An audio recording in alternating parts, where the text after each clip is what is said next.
I know there's plenty to talk about, but nothing I can think of. Reinard, Illinois. The town consisted of 100 dogs and 100 people and 200 dogs. Everybody had 2 dogs at least. We moved down here in the summer of '58.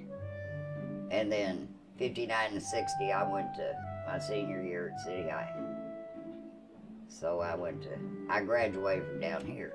I didn't go to school on Monday and Friday, because we had to have more credits to graduate in Illinois.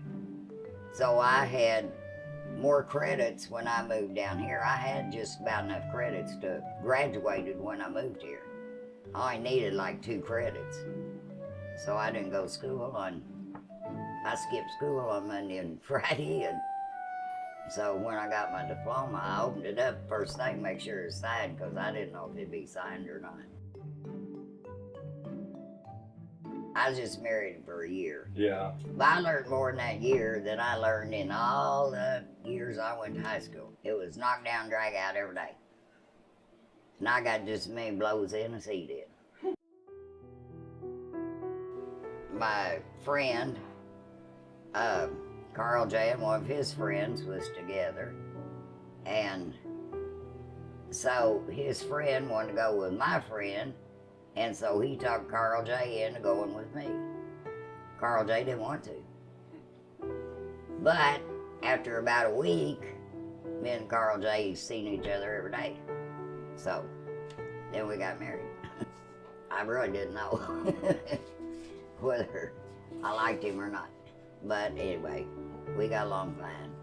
So we got married and had 37 and a half years. Well, Jimmy didn't give me much trouble.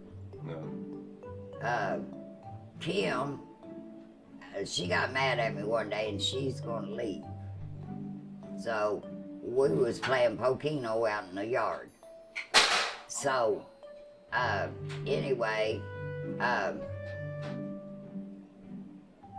she come out in the yard with her little suitcase and she's gonna leave. So I said, well, goodbye. So she goes up the road a little ways and then she turns around and comes back. Well, she hadn't packed nothing, but she had a little kitten and that was in the suitcase. She didn't have no clothes or anything. And I asked her when she left, I said, have you got enough clothes in your suitcase? It ain't very big. And she said, yeah. And I said, well, okay, goodbye. And so she went up the road a little bit. And then her and Jimmy fought all the time. And she locked Jimmy in the building one day. And Jimmy broke the glass and it fell on Kim's arm. We thought she's gonna bleed to death.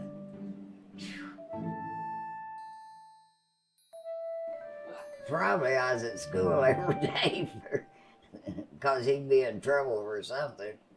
So when they was in school, Tim gave me the most problem. I stayed, when the storm went through Ellis Park. Oh, yeah. I was down at the river camp up by myself that night. There wasn't a soul on that river camp but me. And I was frying potatoes out in the screen house. And I thought, this storm don't look too good. So I took my skillet in and I finished frying the potatoes in there.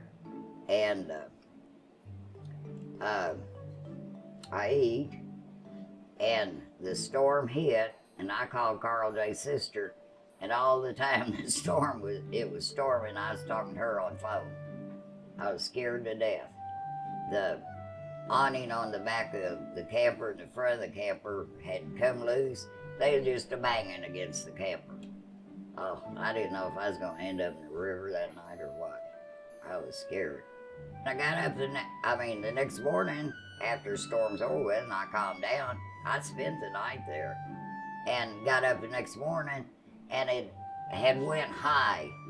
If it had been down on the ground when it went through the camp, I would have been in the river. but it twisted the tops out of them trees. We had 3 trees up there by the road, and there was 3 trees down by the riverbank. And it just twisted the tops out of them. I don't know where the tree tops went. East Drake Falls City. Then we got off it, we got on Blatz, and sometimes we drink more than what we thought we was going to, and the moose camp was next to us up there at the river, so we'd have to go to the moose camp and drink Sterling on Sunday because Tam Burton run the moose camp. Oh, Sterling is terrible. Then we went I forgot what we drank after that. Blue Ribbon. And then after we started the welding shop, we had a customer come down there about every afternoon, and he brought Milwaukee down there. We went to the Moose every Saturday night to a dance. And it might be slicker than slick, but we had to be up there for that dance or we thought the world was going to come to an end. He was a good dancer. He could waltz me all the way to Texas and I wouldn't be tired. He was a good dancer. We never did get drunk on Saturday night because we always stood out on the dance floor waiting for the next song. It didn't matter what it was, we danced to it. We had favorite songs, but we danced all of them. It didn't make any difference. Hank Williams and Ray Price and all them people probably you don't even know. I really miss that because I ain't found nobody else that I can really dance with since then, you know. I was so used to dancing the way he danced, and after 37 years, it's hard. So, hey, I feel as good as I did when I was 40. I mean, I can still dance, I can still do anything I could do when I was 40. I don't feel 80. So, who knows?